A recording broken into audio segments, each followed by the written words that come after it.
She says she doesn't know the cause of death or any details, but apparently they were close. They were close. They were psycho kids together. She's like, I think he or she lived in Austin or Boston. Okay. All right. So, but with the grandma part, I was like, just imagine if John Q was about some woman. She's like, I am not gonna bury my grandma. Right. My grandma is gonna bury me.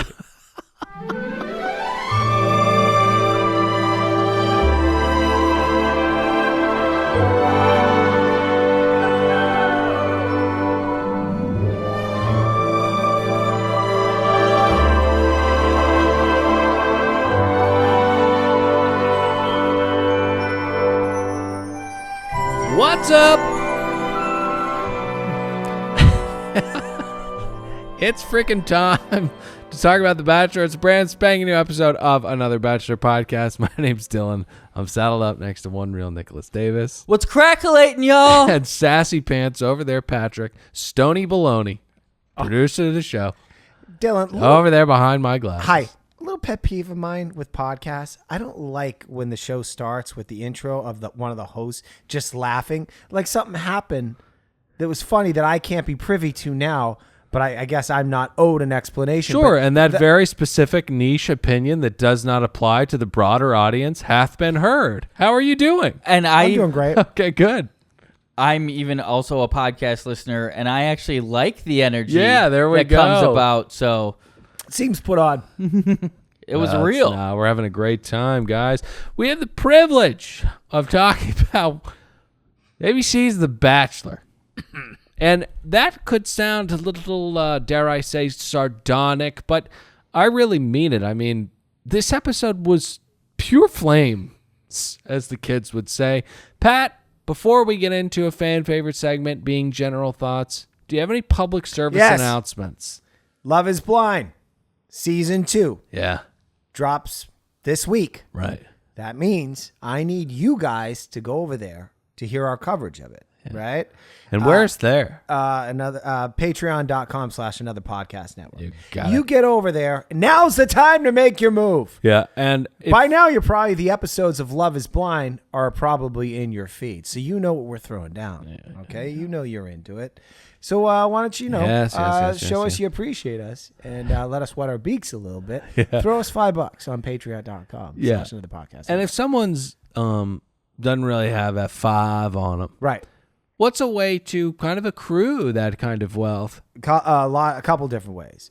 One is you read the back of any label of a product you have in your household, right? But in this case, why don't we just say beer? No, you can't do this one. You've done it too many times. Oh, no, but this works a lot. Yeah, do another one. Oh, okay. All right. Can I do where you go to the grocery store and buy some Ziploc bags? No, do a different one.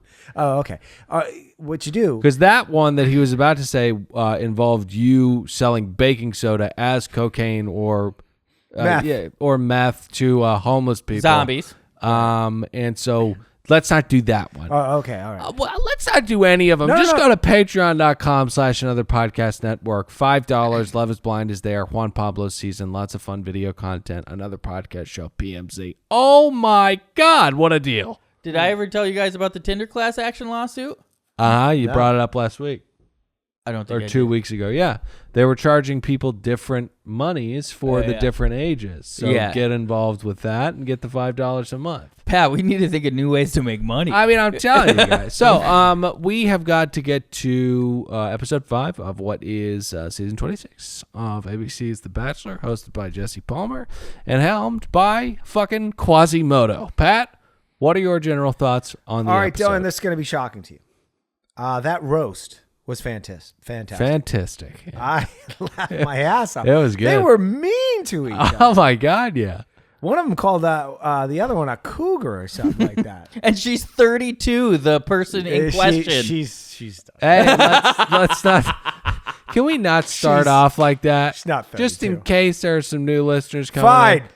I watched this episode with a girl, and she goes, that girl looks like she's from New Jersey, and then New Jersey popped up. Yeah. She's Oh, like nice. She is a embodiment of the female spirit of New Jersey. And her name is Mara. Okay, let me continue. The helicopters are back too. Yeah. That's a pretty good show as far as this podcast is concerned. Yeah. But the bar is low. Right. 48 rose petals. 48 rose petals, huh? Oh, wow. 48 peas. Wow. Nick? Pat actually just changed my entire general thoughts. What an incredible barometer of like the gravitas of a season. Yeah. It is the amount of helicopter rides that they take. Pretty much. The Bachelor is back, baby.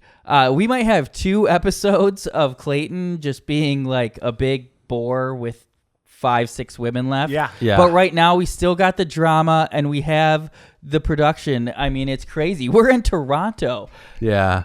99 rose petals. Yeah, and the only thing I can do is match that because I'm not going to go 100, but 99 Ps. I mean, what a phenomenal episode, guys. We're in the beautiful city of Toronto, which is half owned by China, and you know we're finding new ladies to fall in love with. I mean, we're on a production that's 100% owned by China. Right. Yeah. Everybody buckle up. So, we have to get into the show. Last we left off, Cheyenne had gone and made a ton of people real upset in the house about some stuff. And because of that, we've got one of the better 2-on-1s we've had in a while. I don't know why I wrote that note, and I'm sad. Ahead of yourself. Yeah. They seem to be threatening to throw someone off Niagara Falls, which I'm excited for, but you are ahead of yourself. I mean, what That's the end of the show. What an I know. insane thing I just did. See, what had happened was I saw the tease, right? Neither of us have working printers at the moment. That's Yes, my printer is such a piece of S. But anyways, let me. Can I do a redo? Yeah, sure. Yeah, all right. So, guys, the morning recap is collectively disgusted with Shanae and her unattractive behavior. We, in a PTSD kind of flashback, go back to the trophy toss. And Jill, who left her cat to be here, is honestly so sick of it. She can't believe that Shanae is still here. And although this might make me sound like a pig, the world is also asking, how is Jill still here? All right, so the irony. Enough about Shanae. Whispers, what's her name? Jill? No. Rachel?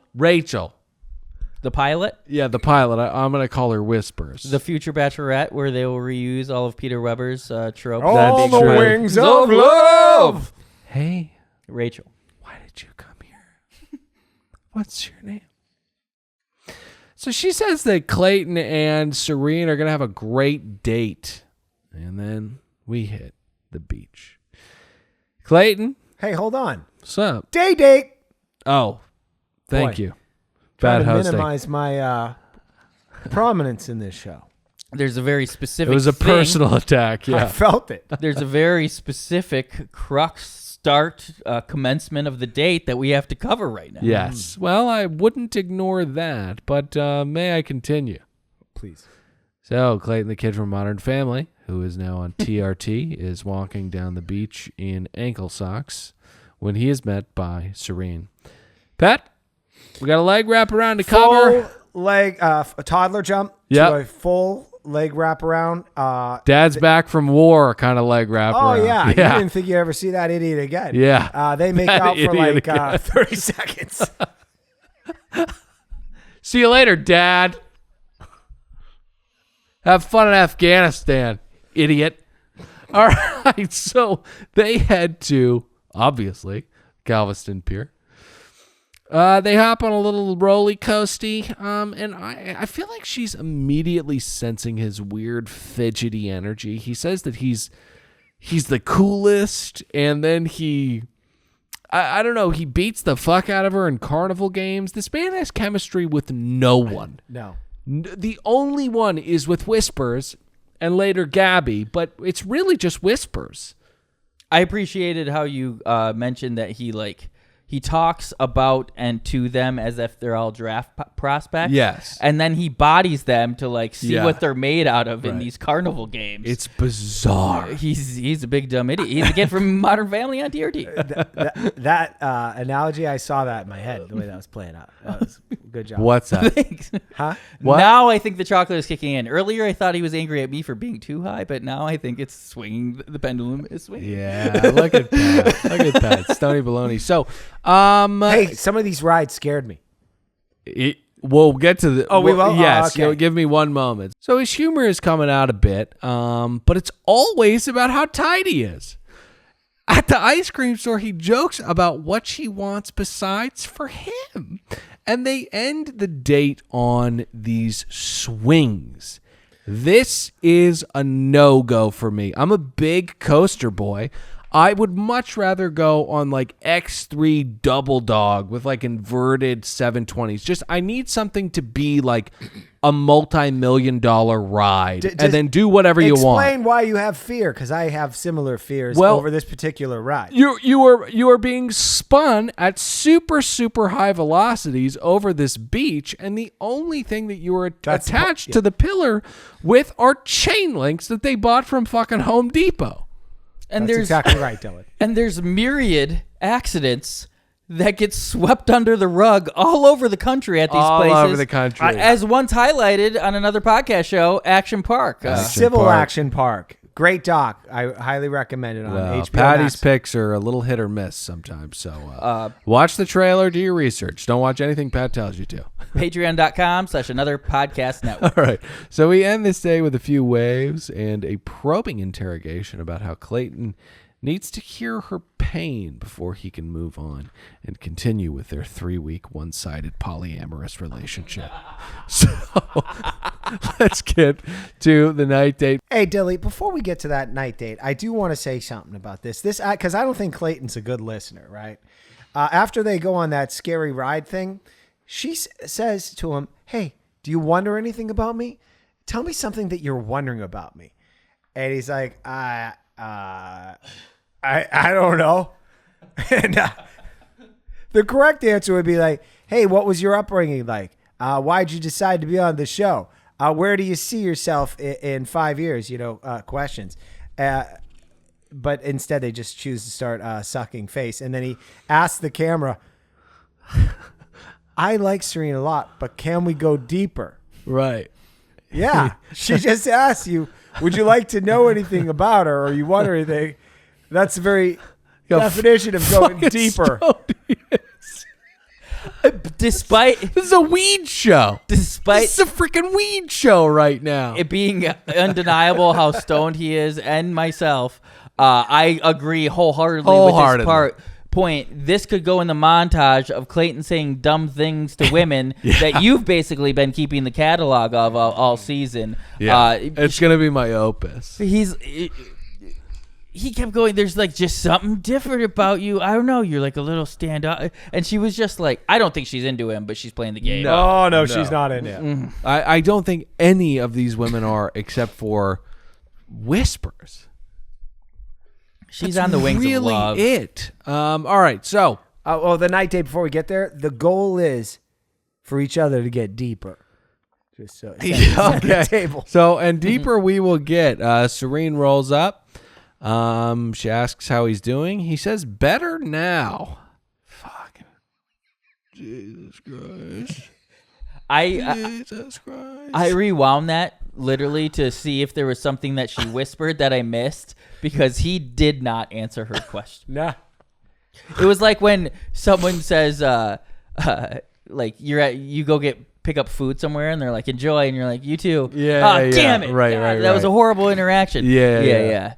They hear it all the time. Yeah. That's what he did. That's what happens. Sorry. It's what happens at Mendocino Farms with me, because they always ask me too many questions. Have you ever been here before? Yeah. What are you writing a book about me, you bitch?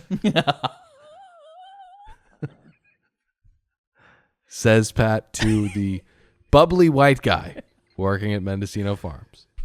Save Drake salad, little couscous. Please leave me alone.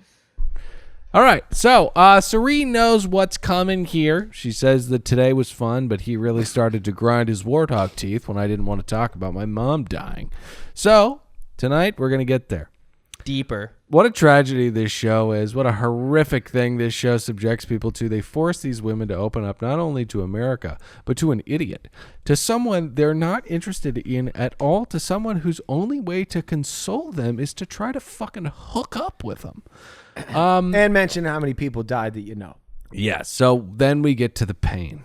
Her grandmother passed away. Her cousin passed away, overdosed tragically, the death of a young woman.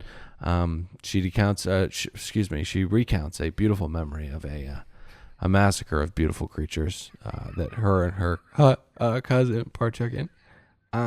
What people in the South call lightning bugs. Serene and her late cousin, like evil gods, plucked these innocent things out of the sky and spilled their blood in an attempt to glow themselves. It was I'm high too. Despite how emotional the story was of her grandma. Yeah. Although it didn't really move the needle for me. No, definitely not. But the second story got a little real with how close she was. But then the real red flag was like don't fuck with cats. I mean, just an absolute massacre, emotionless from her. Yes. And we need to watch out for Serene. Yes. If anybody's gonna put a bullet in Shanae's head, it'll be Serene. A lot of things to cover here. The ironically named Serene. This is it was Norman's mommy. It's this kind of behavior that Norman's mommy partook in when he was a small boy, just killing lightning blows like an evil. Well, Dylan, there's a lot of layers to this. Let me help both of you break this down, even though I'm pretty high. Please do. Where are we cutting this in? No. Go ahead. Okay. So I believe it was producer intervention, and there's some Svengali puppet master stuff. Sure. The producer Lauren went up to Serene and said, "All right, this is the time where you tell them something bad happened in your childhood or something like that, right?" Yeah. And then so she was like, "Well, I got a cousin that died," and the producer Lauren's like, I don't know if that's big enough. That's not going to work. Let me call the big guy." And then Mickey gets on the phone. He's like, "Serene, it's your time to shine. Who's fucking dead?" You're going to help us break this down right now? Yeah. She said a cousin, and he's like, "That's not going to work. Tell her your fucking sister's dead." Yeah. How did she get away with it then? If it came from up top? top? It didn't come off good because the truth came out. She basically said, "My cousin rolled sevens." Yeah. I'm assuming a first cousin, and apparently it was a struggle with drugs. She says she doesn't know the cause of death or any details, but apparently they were close. They were close. They were psycho kids together. She's like, I think he or she lived in Austin or Boston. Okay. All right. So, but with the grandma part, I was like, just imagine if John Q was about some woman. She's like, "I am not gonna bury my grandma. Right. My grandma is gonna bury me." This show's so dumb. Oh my god. So funny. There's a woman. She's holding up an entire hospital. She's saying something about her wanting her grandmother to bury her. She won't let her die. She's 113 years old and hasn't spoke for 7 years, but she's had leukemia forever, the doctors tell me. So in the end, she says it was the best day and that she thinks that she's falling in love. Red flag. So, we've got cockies to get to, so let's fucking get there. Shanae struts out onto the party. What? She's smiling like a demon at everyone, and the girls are wondering why Clayton's allowing them to be tortured by this crazy woman. This is the clunkiest goddamn producing. He comes in, once again interrupts one of these candid efforts to resolve the conflict. He only walks in as they're addressing one another and then apologizes for interrupting. But also, he goes, "Sorry, ladies, but I'd like everyone who won yesterday's group date to stand up and come with me," which was last week. I don't know that anybody even remembers what it's sloppy. This show is so sloppy. So he asks them what the deal is. What's up? Just our show's a little sloppy too because of me right now because they were at the Astoria, right? That's right. With Serene and Clayton. That's right. No, not sloppy because of you. Sloppy because of me. If we're to have a TripAdvisor and or a Yelp, I need to know and be prepped. What?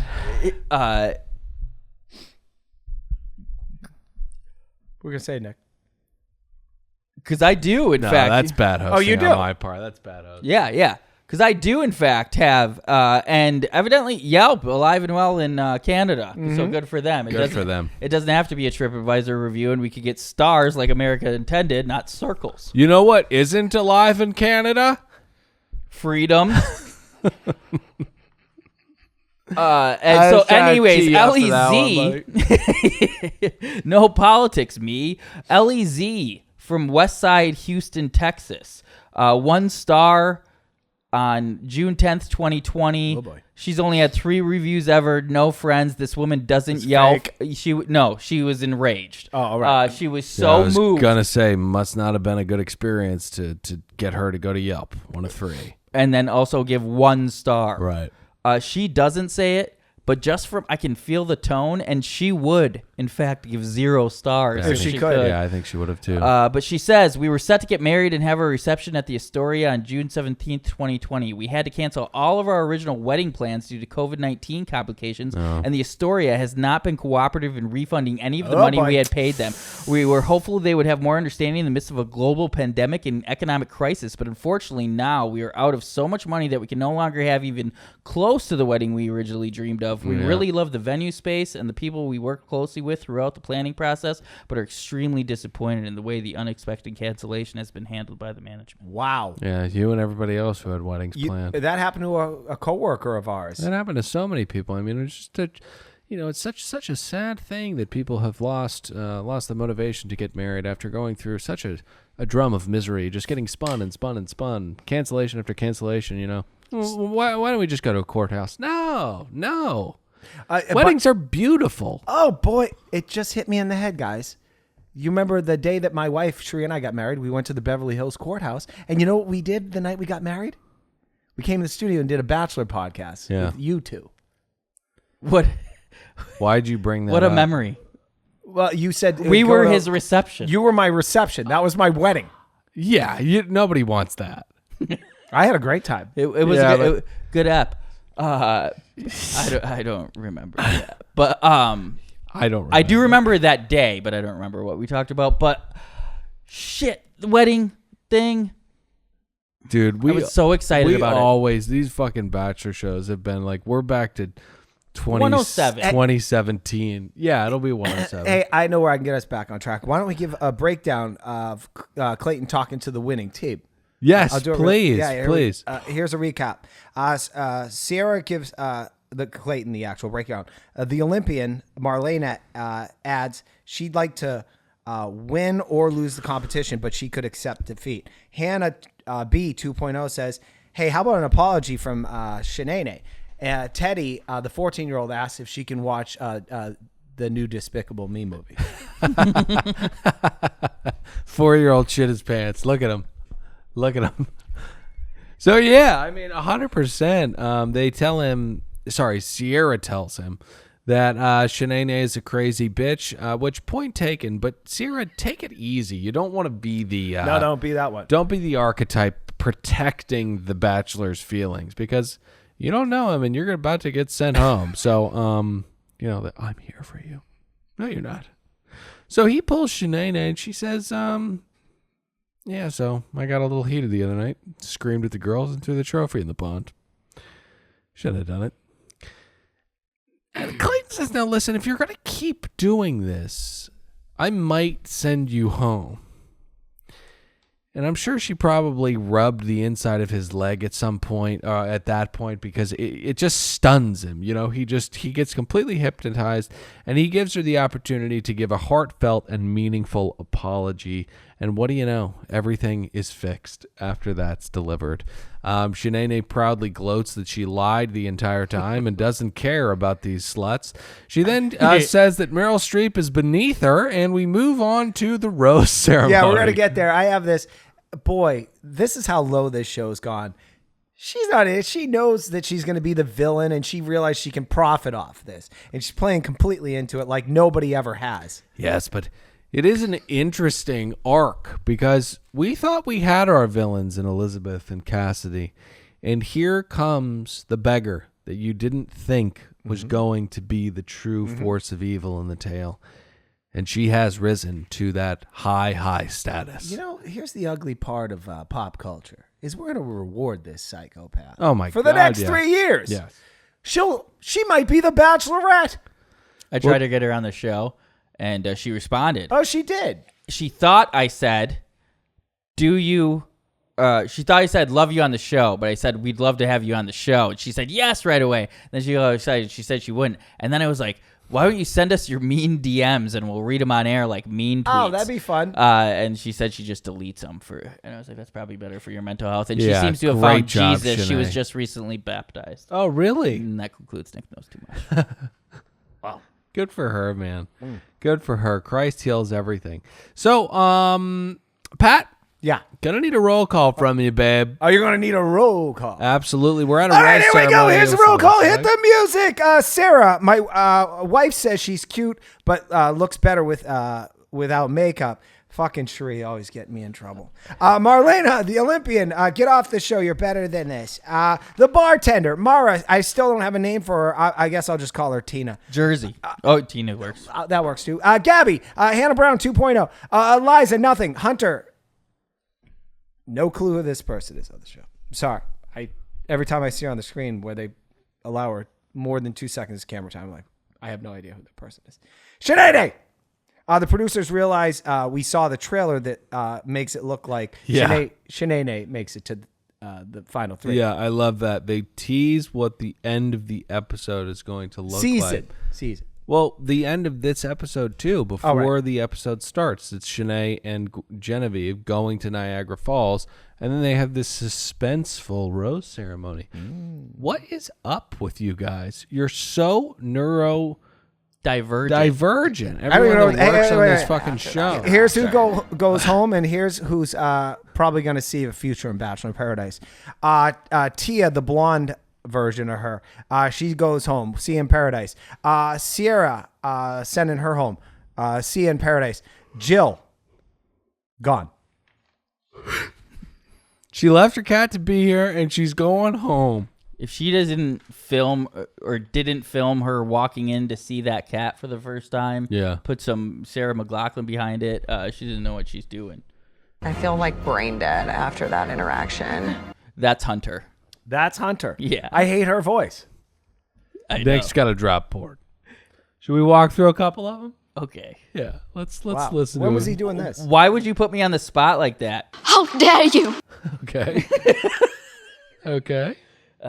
It's pretty big for the show, actually. I'm not actually sure if Shanae was just baptized. Give it a goog.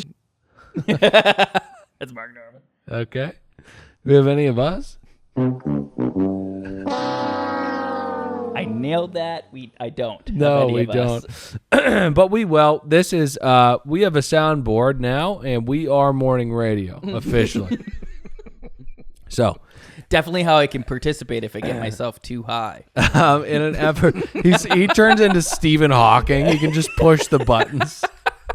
All right. So in an effort to make America fully hate him, he sends Sierra home, and in an effort to make Dill hate him, he sends home Jill, who left her cat to be here. This dumb fuck. You know, Sierra tells him not to be stupid, which is an impossibility.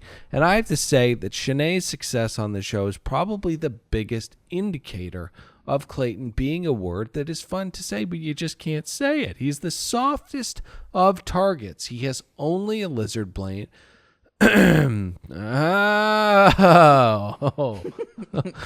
has only a lizard brain. You could murder his family as long as you grabbed his dick right after. Everything would be fine. Everything would be A-okay. So we head to Toronto next. Like I said, stunning city owned almost entirely by the enemy. Well, way to go, Aladdin. You fucking idiot. So Clayton walks down the street with his pillow hips and welcomes us to this ghost town. The girls are excited as well, and are made more excited when a great human being gets the one-on-one. Pat, need a roll call. Gabby. All right, hold on. We also saw in that teaser trailer, Gabby might be evil too. Yeah, oh yeah. You noticed that? Yeah, I did. Yeah. I just want to say this. My wife thinks Cherie's might be the next Bachelorette. Cherie? Cherie said this. But who does she think will be the next Bachelorette? Gabby. Oh, Cherie. Gabby, got it. Because she says the Bachelor likes homely ones. End quote. Patrick, We have to stop. We have to stop this bit. Right. Cherie really says No, this. I'm aware, but we can't bring your wife's evil onto our airwaves. Well, she's black. We've got a soundboard now, okay, Pat? Right. This is fucking serious. The pretty much the exact thought crossed my mind for a second, but then I reverted back to Rachel, the pilot. But they seem like they're setting her up. The fact that she's going to be in Hometowns is baffling. She will be in Hometowns, huh? Yeah. All right, so Clayton walks down the street. Excuse me. She's funny as shit. I'm not saying she's not. No, she's great. She gets the first international one-on-one. The Bachelor's back. They get in a helicopter, and he tells her to keep touching his thigh. Not kidding. So In her ear lob. Hey, put your fucking hand on his leg. are you okay? So they play hockey in a park that they needed a helicopter to get to. And Clayton goes pretty fucking hard. He has that Lenny strength, you know. I feel as though he at any moment really could get too amped about a goal or bunk beds and break someone's fucking neck. This guy should not be the Bachelor. No. But That's I'm what so glad he is. It always turns into like, let's see if you can fucking handle this. They were walking down the sidewalk, and he goes, "You don't want to play that game." She shoves him, and he goes, "You'll lose that game every fucking time." And then he drop kicks her into the street. This guy sucks. So they do have a really cute date, though. And they kind of do have a good connection because Gabby is a kook. She doesn't care that when she shoves a guy, he turns around and tells her that to never do that again. It's actually weird because I love Gabby and I don't want her to be subjected to him, but I kind of ship them as fuck. Well, you don't want to do that to her if you really like her. I know, but I do ship them as fuck. So before we head to the night date, we've got to head a little meanwhile. Pat. Oh, sorry. Meanwhile. But before we get to the meanwhile, let's take a quick break to talk about Magic Mind. Guys, we've been selling this product for some time. I finally said, you know what? I've been proselytizing it. It's time that I start sucking this stuff down. Let's get some A/B testing going. Let's compare it to coffee, and let's see how my productivity really sings on this stuff. And boy, does it. The founder of Magic Mind, James Bashira, has talked about it so often. Coffee does not give you energy. It just makes you feel up. And that doesn't necessarily mean you're going to be more productive. Procrastination is a product of anxiety. Drink Magic Mind and you will not have it. The echinacea, the lion's mane, the matcha, it tastes delicious, herbal, and it makes your brain better. Dylan, I know you're talking a lot of like chemicals and stuff like that, whatever they put in there. Yeah, the chemical matcha. It's pretty much the antithesis of chemicals, but continue. Oh, sorry. What we got to talk about is real life events. Yeah, real life. What's up?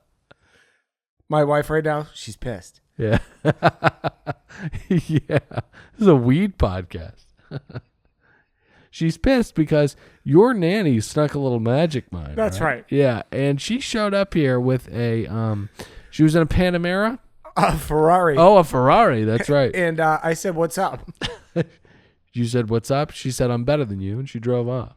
Now you have no one to take care of your child. Go to magicmind.com, enter in promo code Magicmind.co. Excuse me, magicmind.co. Enter in promo code Clayton to get 25% off.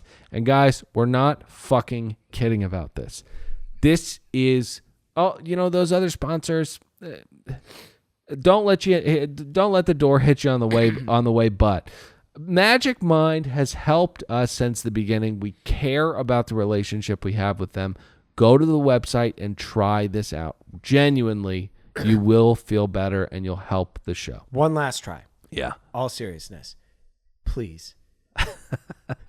This was the first person that laid down some money to take a gamble with us. Yeah. So I'm going to throw this right back from the start, full circle. Please, I need you after this show. Go on that website and seriously, I think, what is it? The cheapest thing's like $40 or something like that. I don't know. Just buy something. Please help us. Then we'll keep doing the show. Yeah. But if you don't, and I don't want to make it sound so dire. If you don't, everything's going to be okay. I also do support the show. And I also want to congratulate Magic Mind on selling their 1,000th bottle or their 1,000,000th bottle of Magic Mind. Is that right? Yeah. Yeah, we didn't talk about how this is an influencer drink too. This is at Saddle Ranch. This is what the Sway Houses are drinking. And you could be cool too. It's crazy how ambiguous the definition of chemical is. A compound or substance that has been purified or prepared. So that could be Magic Mind ingredients, but it says especially artificially. So I would say it would be inaccurate to describe what is in Magic Mind. Yeah. So we need a little meanwhile. Meanwhile, hey, Dill, before we get to that meanwhile, I want to go on the record as saying I am, in fact, extremely high right now. I don't know if I can complete the show, but I'll try. Yeah. I blame this on Dylan. He gave me a piece of chocolate earlier. I said I think it's too much. Yeah. And now we're all suffering the consequences. Yes, we are, but it's a good time though.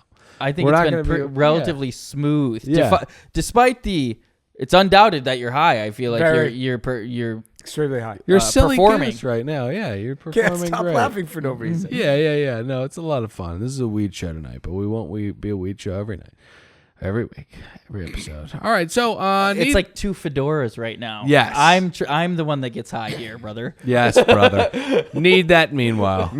Day card gets dropped, and usually we would just save it. But Pat, let us know who's going to be going on this date, and more importantly, who isn't. Oh, is this the 2-on-1? Well, the group date. Oh, okay. Date card. Rach. Sarah, is it Serena or Serene? Serene. Okay. Susie, I think I've been calling her Hannah Brown 2.0.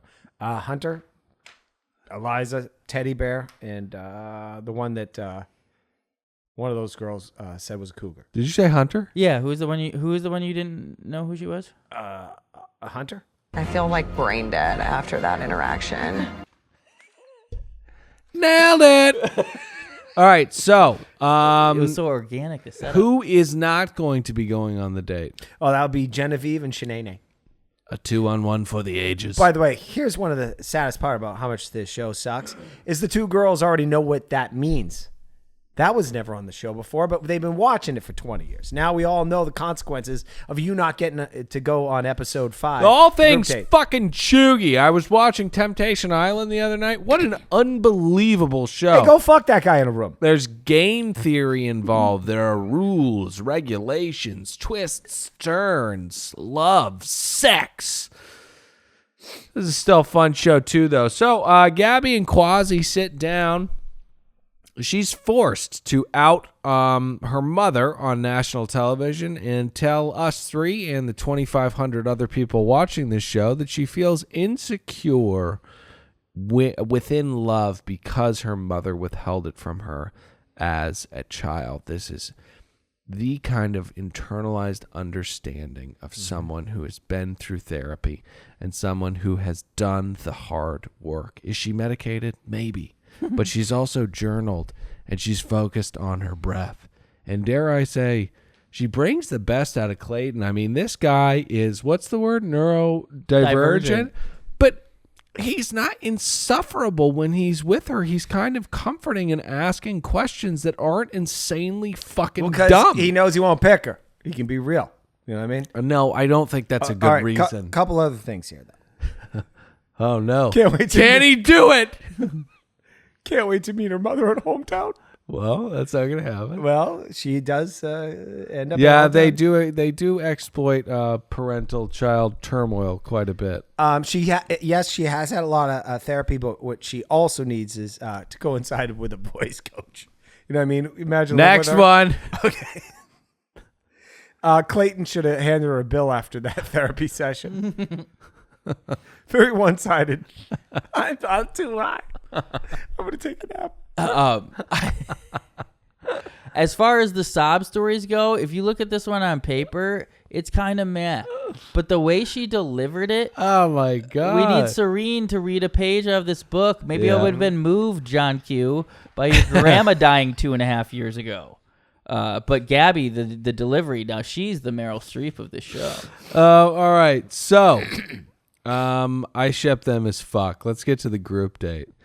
The ladies are all met by two clones in peacoats, and out of nowhere, international sensation Russell Peters stepped out to fucking roast the shit out of them. And that is going to be the theme of this date, marinara sauce and blood. The ladies are going to roast one another. Now, roasting is tough because jokes can get really mean, and if you're not a comedian, things can go awry. Case in point, Luda getting really pissed off that the comedians were making fun of the fact that Paul Walker, that statutory rapist, was dead. You know, it was a whole to-do. Incredible example of someone not taking a roast well. They weren't prepared for the roast, but these young ladies are. Peter continues to flame the Russets as he intros this whole ceremony. So he says that they're both failed NFL players, not because of any injury, but just because they were not good enough.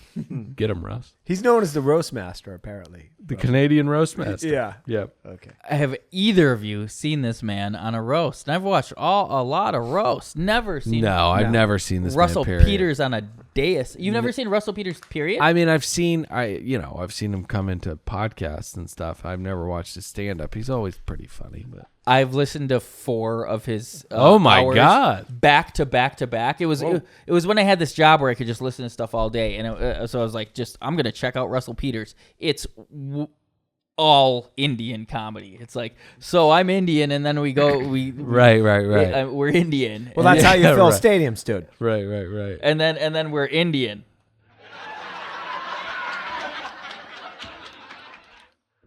We're Indian, right? This guy fucking kills.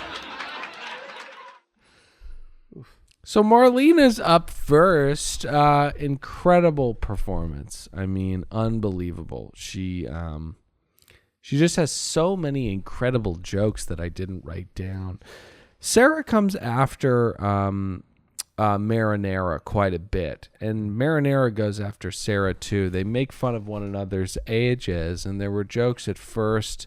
And then Marinara just kind of drops the ruse and says, "Get out of here, you desperate bitch."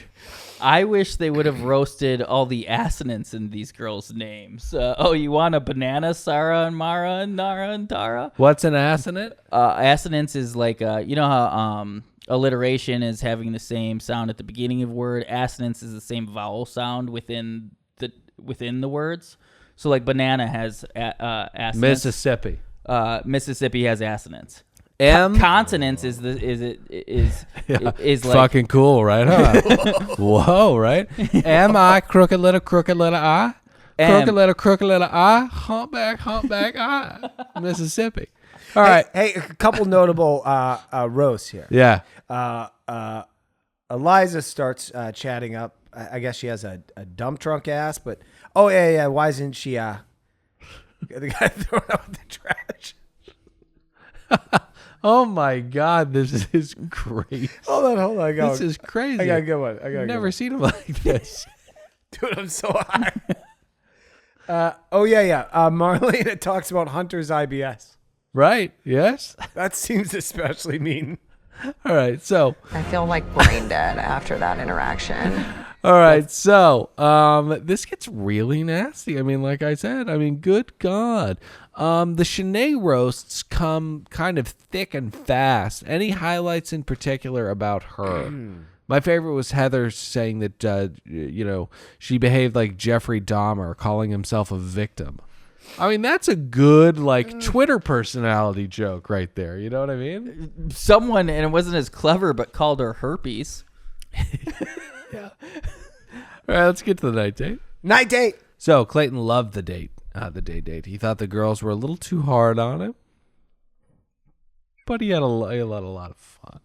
So Susie pulls him first. She anti-roasts him, pays him just the highest compliments with a mic stand in front of her. Very weird. Marlena comes out next, and Clayton likes her a lot, and he's kind of feeling her. And because of that, he starts to throw on the very same accent that Aquafina had to apologize for over the weekend. Do you hear Clayton slipping into that a little bit? I missed it. Oh. Would do the imitation. No. He was Hillary in Iowa. Yes, he was talking about hot sauce in his bag. Oh. Yeah. Or she was in Iowa. She was on the Breakfast Club. Or doing a Southern black voice. Yeah. Here's my impression of Hillary Clinton in Atlanta, Georgia.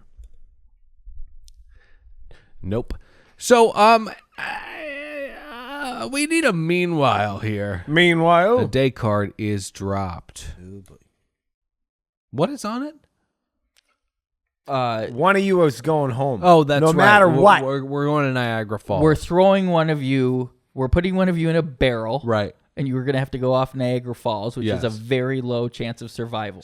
Extremely Clayton. low. Actually, it specifically didn't say love Clayton. Right. Oh, that's because right. he was, I mean, it was a nasty thing to say to them. So back to the night date. Night date. Whispers says today was the worst date because she's not creative. And they just keep fucking making out and not talking to each other. Mm-hmm. Her dress is inside out. She's a carbon copy of him. They fucking suck. They're like two dumb yellow labs just licking each other's assholes. I don't like these two. They bother me because they're so perfect for one another.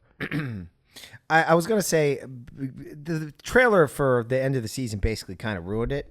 So we know who's there. Yeah. Although, did it? I don't know if they're It's Gabby. Well, one thing they kind of tricked us into was Shanae made it back, but it doesn't look like Shanae makes it back. It actually looks like the airplane pilot or whatever. It's her. Sure.